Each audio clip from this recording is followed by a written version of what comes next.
Active. آج کل جو ماحول ہے آج سے 20-25 سال پہلے جب آپ پڑھتی ہوں گی تو اگر آپ کمپیریزن کریں تو کافی فرق پڑ گیا ہے میرا خیال ہے. فرق اس لیے پڑ گیا ہے کیونکہ اسٹوڈنٹس کے پاس کرنے کے لیے اور بہت کچھ ہے. ہمارے پاس کچھ نہیں تھا, ہمارے پاس بس تعلیم تھی اور کتاب تھی. چاہے وہ کتاب آپ میڈیکل کی پڑھ لیں یا شاعری کی پڑھ لیں, آپ کے پاس تیسری چیز تھی نہیں. جو ٹیلی ویژن ہے it was late entry into our lives, اور وہ بھی ایک سنگل چینل ہوتا تھا اور اس میں چند ایک پروگرام ہوتے تھے, وہ تھوڑی دیر کے لیے ہوتے تھے. وہ بھی ہمارا کوئی ایک پرٹیکولر پروگرام ہوتا تھا جو بچے دیکھتے تھے, باقی میں آپ الاؤڈ ہی نہیں ہوتے تھے دیکھنے میں. اور ماں باپ کی پیرنٹنگ جو تھی وہ کافی اسٹرکٹ تھی کہ آپ کو وہ ہر چیز نہیں دیکھنے دیتے تھے, نہ پڑھنے دیتے تھے. جو کتاب میں پڑھتی تھی وہ میرے والد ضرور چپ سے دیکھتے تھے کہ آپ کیا پڑھ رہے ہو, آپ کون سی, ایون اگر انگلش ناولس تھے اول تو وہ خود ہی خرید کر دیتے تھے, لیکن وہ ہمیشہ چیک کرتے تھے کہ آپ کیا پڑھ رہے ہیں.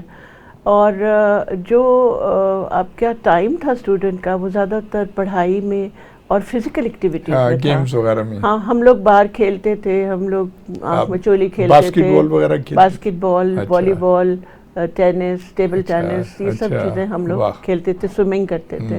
تو ہم فزیکلی بھی فٹ تھے اور پڑھائی میں بھی بہت انٹرسٹ لیتے تھے. اور پھر جب ایکسٹرا کریکولر ایکٹیویٹیز تھیں, ڈیبیٹس ہیں, اسپورٹس ہیں, اس میں سارے بچے بہت, ساری خواتین اور ساری لڑکیاں, ساری ٹیچرز بہت انتھوزیاسٹکلی حصہ لیتے تھے. مطلب بڑی ہیلدی ایکٹیویٹی. جی ہیلدی تھی. اب میں لاسٹ میرا جو وینچر تھا Lahore medical and dental college, میں نے جو کہ اس کو بنانے میں مدد کی تھی, وہ اس میں جب ہمارا اسپورٹس ڈے ہوتا تھا تو ہمیں بڑی یہ تکلیف ہوتی تھی کہ ہم نے اتنی محنت کی اور اسٹوڈنٹس آ نہیں رہے, کیونکہ اسٹوڈنٹس ہیو بیٹر تھنگس, ان کے خیال میں ان کے پاس کچھ اور بہتر کام ہے کرنے کو. تو وہ اب اسٹوڈنٹ کی ایکٹیویٹیز جو ہیں وہ بہت چینج ہو چکی ہیں. اور ڈرگ ایڈکشن کا ایک بہت بڑا پرابلم بن چکا ہے اسٹوڈنٹس کے ساتھ. میں نے ایک سروے کیا تھا جس میں میں نے دیکھا تھا کہ every 10th student is a drug addict, چاہے وہ لڑکی ہے چاہے وہ لڑکا ہے. اور ان کے پیرنٹس جو ہیں ان کو ریکگنائز نہیں کرتے ٹائم پہ, اور اگر کر بھی لیتے ہیں ریکگنائز ٹائم پہ تو پھر اس کو ہائڈ کرنے کی کوشش کرتے ہیں لوگوں سے بھی, اپنے آپ سے بھی, اپنے گھر کے بڑے سے بھی, اور اس کو اس طرح سے وہ عادت ذرا زیادہ بڑھتی جاتی ہے. یہ بتائیے کہ آج کل یہ بچوں میں فرسٹریشن بڑی پائی جاتی ہے, شاید اس کی وجہ یہ ہے کہ آپ کے دور میں بچے جو تھے وہ بہت اچھی ایکٹیویٹیز میں حصہ لیتے تھے. اب ان کے پاس یہ سوشل میڈیا جو آ گیا ہے اس پہ کچھ ایسی چیزیں نشر ہوتی ہیں اور دکھائی جاتی ہیں جس سے میرا خیال ہے دماغ خراب ہو. سوشل میڈیا جو ہے is a very healthy activity, but social media کی ایک لمٹ ہے. آپ اس کو 1 گھنٹہ دیکھ سکتے ہیں, آپ کے بچے کو الاؤڈ ہوتا ہے کہ آپ 1 گھنٹہ دیکھیں, 1.5 گھنٹہ, لیکن یہ تو نہیں ہو سکتا کہ 24 گھنٹے آپ نے 1 منٹ بعد دیکھنا ہے کہ فلاں بندہ کیا کر رہا ہے. That is just waste of time. Sensation اس میں بڑی آ گئی ہے. ہاں جی, ہمیں سوشل میڈیا کو اگر پازیٹیولی یوز کریں تو it is a very good media. میں ایز اے ڈاکٹر کئی دفعہ ایک پیشنٹ کوئی ایسا سوال پوچھ لیتا ہے کہ مجھے فوراً اس کا جواب نہیں آتا, اور وہ جیسے ہی بیڈ پر لیٹتا ہے میں اس کو گوگل کر کے دیکھ لیتی ہوں کہ یہ اس نے سوال جو پوچھا ہے میری ڈومین سے باہر ہے, مگر اس کا جواب ہے کیا. So social media is very important but it has a limit. Actually جو ہوا ہے ہماری نئی نیو جنریشن کے ساتھ, وہ ایک ٹریجڈی یہ ہوئی ہے کہ جو ہمارے پیرنٹس ہیں اب کے, آج کے پیرنٹس جو ہیں, ان کا پیرنٹنگ کا سٹائل چینج ہو گیا ہے. ہمارے پیرنٹس تھے وہ اسٹرکٹ تھے, وہ پیار بھی کرتے تھے, وہ ہمیں ہر چیز لا کے بھی دیتے تھے, لیکن ہم ان کے کنٹرول میں تھے. مانیٹرنگ کرتے تھے. ہاں جی, وہ مانیٹر کرتے تھے. آج کل کے پیرنٹس جو ہیں وہ اپنے بچوں سے ڈرتے ہیں. وہ یہ بچہ ناراض نہ ہو جائے, یہ بچہ کھانا نہیں کھائے گا, یہ بچہ, ہم کھانا نہیں کھاتے تو ہمیں 2 چپیٹیں پڑتی تھی, کھاتے ہو. آلدو فزیکلی میں سمجھتی ہوں کہ پیرنٹس کو مارنا نہیں چاہیے, لیکن پھر بھی ایک خوف ہوتا تھا. وہ مارتے نہیں تھے لیکن خوف ہوتا تھا کہ کھاؤ گے نہیں تو تمہاری یہ چیز بند ہو جائے گی. لیکن وہ بڑے ادب کے ساتھ ہوتا تھا, کوئی ایسی بات نہیں تھی. اگر آپ بتائیے ڈاکٹر صاحبہ کہ آج کل ایک بڑی عجیب بات ہوئی ہے کہ طب کا شعبہ جو ہے یہ اس میں آ گیا ہے پرائیویٹ سیکٹر میں, اور گلی گلی محلے میڈیکل کالج کھلے ہوئے ہیں, ان کے ساتھ کوئی پراپر ہاسپٹل بھی نہیں ہے, اور وہ ایوارڈ کر رہے ہیں, ڈگریاں دے رہے ہیں دھڑا دھڑ. اس کا کوئی نہیں, میرا نہیں خیال یہ ہے کہ یہ بھی ایک مسکنسیپشن ہے کہ جو میڈیکل کالجز پرائیویٹ کھلے ہوئے دھڑا دھڑ ڈگریز دے رہے ہیں. ہاں ڈگریز تو مل رہی ہیں, لیکن یہ ہے کہ ایک ادارہ آپ کا Pakistan medical and dental council ہے، ایک ہیلتھ کیئر کمیشن ہے جو کہ مانیٹر کرتا ہے ہر ہسپتال کو، ہر ڈاکٹر کو، ہر ایجوکیشنل انسٹیٹیوشن کو. تو اگر ان کے اندر کوئی خرابی ہے تو پھر اٹ از ہائر، اس کے کنٹرول میں کوئی پرابلم ہوگا جس کی وجہ سے یہ شکایت لوگوں کو ہے. لیکن ہمارا جو سسٹم ہے اس میں ابھی بھی بہت ڈاکٹرز کی کمی ہے. مگر ڈاکٹرز کا پرابلم یہ ہے یا نرسز کا پرابلم یہ ہے کہ ان کی ڈگریز ورلڈ اوور ریکگنائزڈ ہیں اور ان کو دنیا میں بڑی اچھی اچھی جگہ مل جاتی ہیں. تو ہمارے اچھے ڈاکٹر، اچھی نرسز وہ تمام باہر چلے جاتے ہیں اور پھر وہاں کی اٹریکشنز اس طرح کی ہوتی ہیں کہ وہ واپس نہیں آتے. سو ہم لوگ رہ جاتے ہیں ود آرڈنری میڈیوکر ڈاکٹرز، اور یا کچھ لوگ اچھے بھی لیکن زیادہ تر میڈیوکر ڈاکٹرز جن کو باہر جاب نہیں ملی کسی بھی وجہ سے تو وہ پیچھے رہ جاتے ہیں.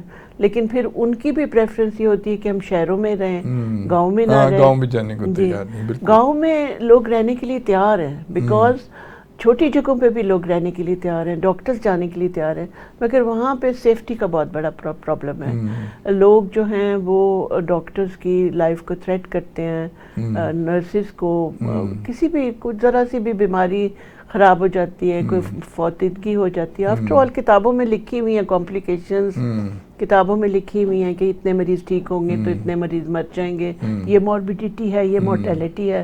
لوگ اس چیز کو ریکگنائز نہیں کرتے. وہ ہر چیز یہ سمجھتے ہیں کہ ڈاکٹر کے پاس جب مریض کو مرتا ہوا لے آتے ہیں تو اس نے اس کو بچا ہی لینا ہے، اس کے پاس کوئی میریکل ہے، ایسے نہیں ہے. تو یہ پرابلمز ڈاکٹر کو آتے ہیں. اچھا یہ فرمائیں ڈاکٹر صاحبہ کہ آپ نے جب یہاں سے MBBS کیا اس کے بعد آپ باہر ملک تشریف لے گئیں؟ کس ملک میں گئیں؟ اس کے بعد میں 2 سال یہاں پاکستان میں ہی رہی. میں نے فوج جوائن کر لی تھی. Because belonging to an army family I married an army officer.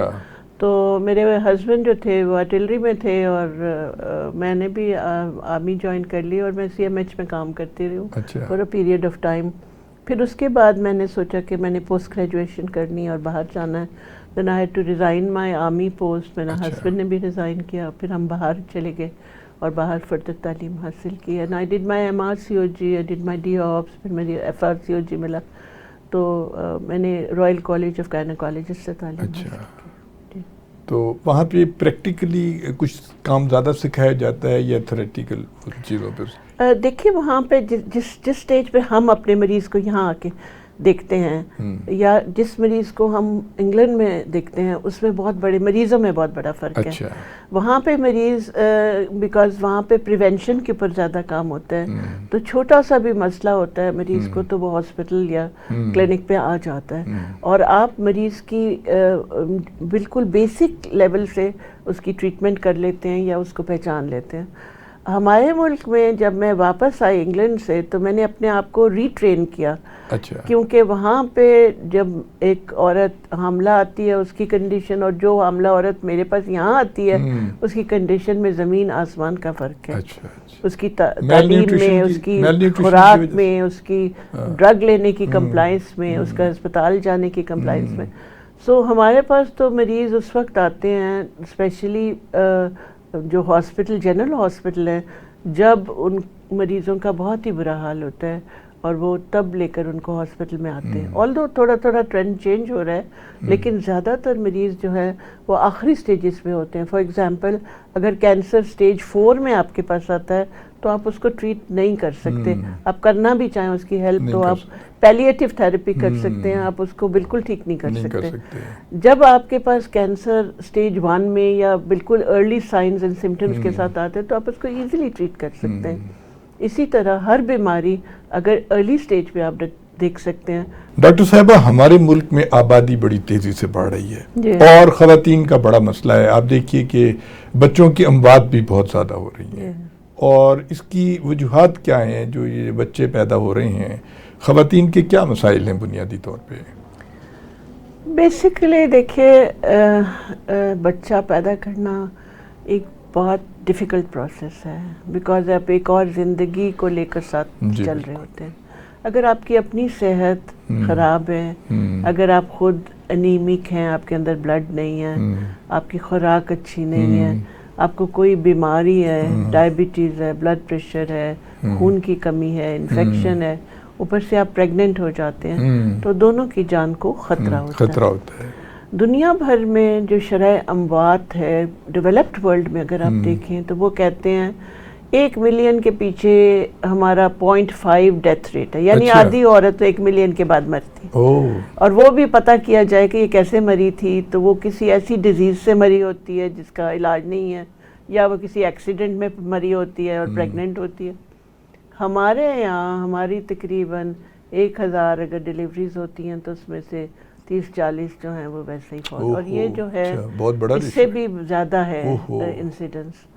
اور تقریباً 15 سے 20 تو بہت ساری پر 1000 تو بہت ساری رپورٹس ہیں, لیکن اگر دیکھا جائے جو بہت سی رپورٹس ان ڈاکیومنٹڈ جاتی ہیں اس کو اگر دیکھیں تو 30 سے 40% بن جاتا ہے, پر 1000 بن جاتا ہے. اسی طرح جو شرح اموات ہے بچوں کی وہ بھی تقریباً اسی طرح کی ہے, بلکہ اس سے تھوڑی سی زیادہ ہے. اس کی وجہ یہ ہے کہ ایک تو پیشنٹ جو ہے اس کی ایک چیز جسے ہم کہتے ہیں اینٹی نیٹل کیئر, یعنی ڈیلیوری سے پہلے کی کیئر, اس کیئر کے اندر یہ تشخیص کی جاتی ہے کہ اس مریض کو بلڈ کی کمی ہے, انفیکشن ہے, اس کی خوراک ٹھیک نہیں ہے, اس کو کیا دوائی دی جائے جس سے یہ خود بھی ٹھیک رہے اور اس کا بچہ بھی ٹھیک رہے. تو بہت چھوٹی چھوٹی 2-4 دوائیاں ہیں جو بہت مہنگی بھی نہیں ہوتی, جو کہ آئرن ہے, کیلشیم ہے, وائٹامنز ہیں اور فولک ایسڈ ہے, یہ اینٹی نیٹلی مریض کے لیے ضروری ہوتی ہے. دوسری چیزیں جو ہمیں بادر کرتی ہیں وہ ان نیسیسری میڈیکیشن ہے, جو کہ آف دا کاؤنٹر لے کے لوگ, آپ کو زکام ہوا آپ نے جا کے کوئی اینٹی بایوٹک خرید لی اور خود ہی کھا لی, آپ کو تھوڑا سا بخار ہوا اور آپ نے اینٹی بایوٹک کھا لی, تو اس سے یہ ہوتا ہے کہ آپ کی قوت مدافعت جو ہے اور کم ہوتی جاتی ہے, آپ کی امیونٹی خراب ہو جاتی ہے, آپ کی ریزسٹنس خراب ہو جاتی ہے.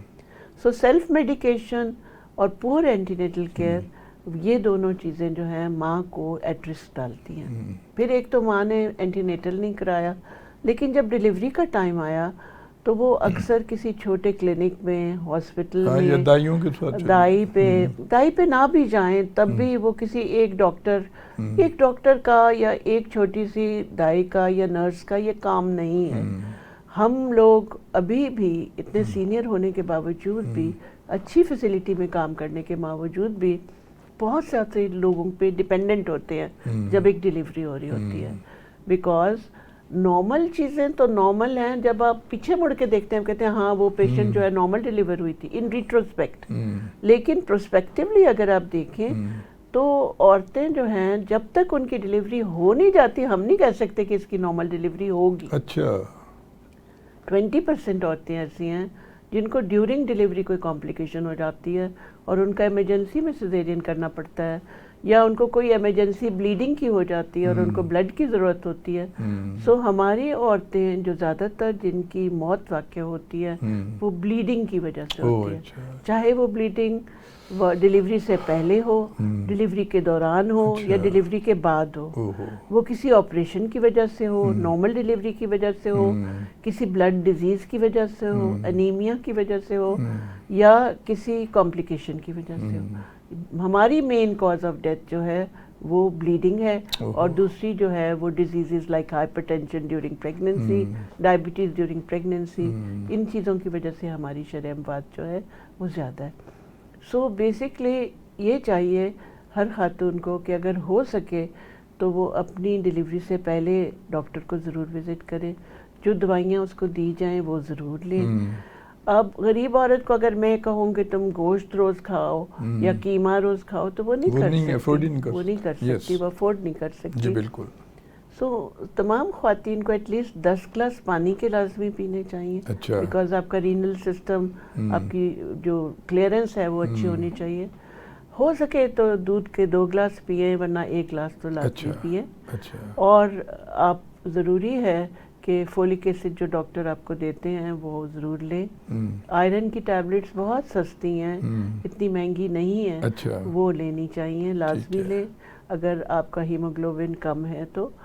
اور تیسری جو خوراک میں چیز ہے, اگر گوشت نہیں کھا سکتے جو کہ پروٹینز ہیں وہ ضروری ہیں ہماری بلڈنگ کے لیے, مسل بلڈنگ کے لیے, تو تب دالیں جو ہیں وہ گریڈ 2 پروٹینز ہیں. لیکن ان میں پروٹینز ہیں. تو جو ویجیٹیرینز ہیں یا جن کو گوشت مہیا نہیں ہے وہ دالوں کو مکس کر کے, بہت ساری دالوں میں ڈفرینٹ انرجی سسٹمز ہوتے ہیں, تو جو مکس کر کے بناتے ہیں دال وہ بہت اچھی ہے. اور گوشت کے بارے میں بھی یہ ہے کہ پہلے یہ خیال ہوتا تھا, میری خیال ہے جب ہم چھوٹے تھے تو اس وقت تو چکن تب بنتا تھا جب کوئی مہمان آتا تھا, اتنا چکن کی پروانی نہیں تھی. لیکن اب چونکہ برائڈل چکن ہے تو وہ ہر ایک کو چکن جو ہے کافی سستا ہے. لیکن جو میٹ ہے اس میں ہم سمجھتے ہیں کہ جو بکرے کا گوشت اور لیمب کا گوشت ہے وہ زیادہ طاقتور ہے, اس سے بہتر بیف ہے. بیف کو لوگ پسند نہیں کرتے, مے بی بیکاز ہم لوگ انڈو پاکستان میں ایسے گروپس میں رہے ہیں جہاں پہ مذہبی حساب سے گائے کو نہیں کھایا جاتا تھا, تو شاید وہ ہمارے مائنڈ میں بیکورڈ ہمیں رہ گیا ہوا ہے. سو میری یہ خواہش ہے کہ جو لوگ گوشت نہیں افورڈ کر سکتے وہ گائے کے گوشت کا قیمہ تھوڑا آدھا پاؤ بھی لے لیں کبھی ایک آدھ دن چھوڑ کے. اچھا ڈاکٹر صاحبہ, آپ نے مذہب کی بات کی ہے تو ایک بڑا سینسٹیو سا ایشو ہے کہ ہمارے ہاں اویئرنیس کی بڑی کمی ہے.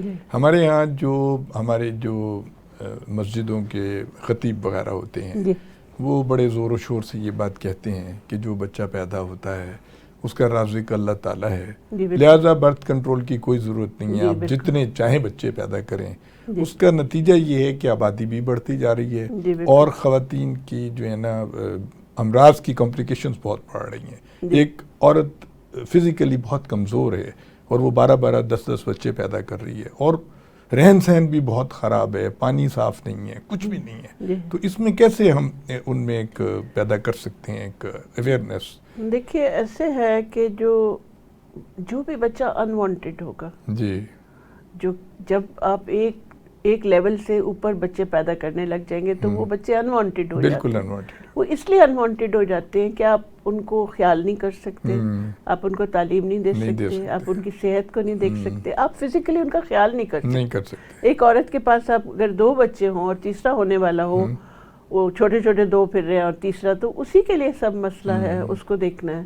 تو ہوتا کیا ہے جب آپ ان پروٹیکٹڈ سیکس کرتے ہیں اور ان پروٹیکٹڈ آپ فیملی پلاننگ نہیں کرتے ہیں اور ایک انوانٹیڈ بچہ پیشنٹ حاملہ ہو جاتی ہے, بادل خواستہ وہ بچہ ضائع کرانے کی کوشش کرتی ہے اکثر جب وہ انوانٹیڈ ہے. تو وہ یا ایڈوائس لیں گے اپنی کسی نیبر سے یا کسی ان پڑھ خاتون سے یا دائی سے یا لوکل کسی کویک سے, اور اس سے ان کو کوئی کمپلیکیشنز ہوئیں گی. ٹھیک ہے, تو جو بیک ڈور ابارشنز ہیں یا جو بچے کو ضائع کرنے کی کوشش ہے ایلیگلی, وہ ماں کے لیے بہت زیادہ پرابلم کریٹ کر سکتی ہے, زندگی کا مسئلہ. تو اس سے بہتر ہے کہ اس طرح کی فیملی پلاننگ کی جائے جو ہمارے مذہب میں بھی شاید الاؤڈ ہو. جی بالکل ہے. ہاں جی, تو وہ بہترین فتوے موجود ہیں, ڈفرینٹ جگہوں کے موجود ہیں کہ کن صورت میں آپ اوائڈ کر سکتے ہیں. تو اگر کوئی زیادہ ریلیجس ہے اور وہ یہ سمجھتا ہے کہ ہم نے کسی قسم کی فیملی کی پلاننگ نہیں کرنی, تو پھر اس کو ایبسٹیننس کے ڈیز کا پتہ ہونا چاہیے کہ ان دنوں میں ہم نے اپنے پارٹنر کے ساتھ نہیں ملنا ہے. وہ ایبسٹیننس جو ہے وہ بھی آپ کو ایک پریونشن دیتی ہے. پھر جو ہمارے فیملی پلاننگ کلینکس ہیں ان کے اندر تمام چیزیں تقریباً مفت پرووائڈ کی جاتی ہیں جو کہ فیملی پلاننگ کے لیے ہے, اور وہ ایزیلی حاصل کی جا سکتی ہیں. اور اس میں کئی چیزیں ایسی ہیں جو ہمارے ریلیجن میں الاؤڈ ہیں یوز کرنا. سپرمیسائڈل جیلز ہیں, کانڈومز ہیں, ان میں تو کوئی آپ کسی کو کسی چیز کی تکلیف نہیں دے سکتے. تو آپ کسی چیز کو مار نہیں رہے, آپ کسی چیز کو آپ جسٹ پریونٹ کر رہے ہیں ان چیزوں کو. تو prevention is better than problems that you will face. So because جتنے بھی بچے زیادہ ہوں گے, لائک جب 4 بچے پیدا ہو جاتے ہیں تو ہم سمجھتے ہیں یہ بہت زیادہ بچے ایز اے گائنیکالوجسٹ. جب 5واں بچہ ہوتا ہے تو ہم اس پہ ایک ریڈ نشان لگا دیتے ہیں. اچھا, کہ یہ گریویڈا 5 ہے, یعنی 5ویں اس کی پریگننسی ہے اور میکسیمم کمپلیکیشنز یہاں سے شروع ہوتی ہیں. اچھا. یا پہلے بچے میں میکسیمم کمپلیکیشنز ہوتی ہیں اور یا 5th بچے میں آ کے شروع ہو جاتی ہیں. اچھا. سو بیسیکلی ہماری یہی کوشش ہوتی ہے کہ لوگ جو ہیں وہ 3 بچے کم از کم اس پہ ختم کرتے ہیں تو زیادہ بہتر ہے. جی جی. اور ان کی اسپیسنگ بھی بہت ضروری ہے. اچھے طریقے سے ہمارے مذہب میں یہ ہے کہ یہ ہدایت ہے کہ بچوں کو مائیں جو ہیں ایٹ لیسٹ 2 سال تک دودھ پلائیں. اور جب ماں دودھ پلا رہی ہوتی ہے بچے کو تو اس 2 سال میں پریگننسی مشکل ہوتی ہے. نہیں ہوتی. ہاں یہ تو بہت اللہ کی طرف سے ایک سسٹم بن گیا ہے. لیکن نہیں ہوتی بیکاز وہ ہارمونز اس طرح کی پروڈیوس ہوتی ہیں. سو اگر بہت مذہبی لوگ ہیں تو ان کو چاہیے کہ بریسٹ فیڈنگ لازمی کریں. بلکہ میری advice to all women is that they should breastfeed to save the بچہ from any sort of disease. جتنے بھی پیٹ کی بیماریاں ہیں یا اس کو گیسٹرنٹرائٹس ہو جاتا ہے یا نیمونیاز ہوتے ہیں وہ ساری ایسوسیٹیڈ ہوتے ہیں بریسٹ فیڈنگ کے ساتھ. اگر بریسٹ فیڈنگ کر رہے ہیں تو یہ چیزیں کم ہوتی ہیں. اگر باٹل فیڈ کر رہے ہیں تو بیماریاں زیادہ ہوتی ہیں. اچھا ڈاکٹر صاحب ایک اور بات بتائیے کہ آج کل زیادہ تر خواتین جو ہیں ان کے بچے سیزیرین پیدا ہو رہے ہیں یعنی کہ آپریشن کے ذریعے ہو رہے ہیں اور تاثر یہ ہے کہ شاید ڈاکٹر لوگ جو ہیں وہ پیسے بنانے کے چکر میں خواتین کے ساتھ بڑی زیادتی کر دیتے ہیں. ایسی بات ہے؟ نہیں ایسے نہیں ہے. پرائیویٹ کلینکس میں تو کم از کم دیکھیں سیزیرین اگر آپ اس کی بیک گراؤنڈ دیکھیں سیزیرین کی تو یہ سیزر کے زمانے سے. اچھا. اس کا نام جو پڑا ہے سیزر جو اچھا وہ سیزر جولیس سیزر وہ والا تھے ان کے زمانے سے ہے. اس وقت انہوں نے ایک لا پاس کیا تھا کہ اگر پیشنٹ کی ڈیلیوری نہیں ہو رہی اور وہ مرنے کے قریب ہے تو اس کا پیٹ چاک کر کے اس کا بچے کو بچا لیا جائے. اچھا. یہ سیزیرین وہاں پہ یہ اس کی بیک گراؤنڈ ہے. اچھا. سو جس چیز کی بیک گراؤنڈ یہ ہو کہ ڈیلیوری نہیں ہو رہی اور آپ نے اس کو ڈیلیور کرنا ہے تو آپ سیزیرین کریں. رائٹ. سو یہ اس کی بیک گراؤنڈ ہے کہ آپ کسی مشکل میں ہیں, آپ کی ہڈی تنگ ہے, کمزور ہے, لیبر کی پروگریس ہے نارمل نہیں ہے, بچے کا سائز بڑا ہے, بچے کی پوزیشن خراب ہے, بچے کی دل کی دھڑکن کم ہو رہی ہے, تو اس میں آپ 2 چیزوں کے لیے سیزیرین کرتے ہیں. ایک ماں کی جان بچانے کے لیے اور ایک بچے کی جان بچانے کے لیے. ان دی پاسٹ جب سیزیرین نہیں ہوتے تھے مائیں تو مر ہی جاتی تھی لیکن بچے بہت سارے پیدائش کے دوران مر جاتے تھے.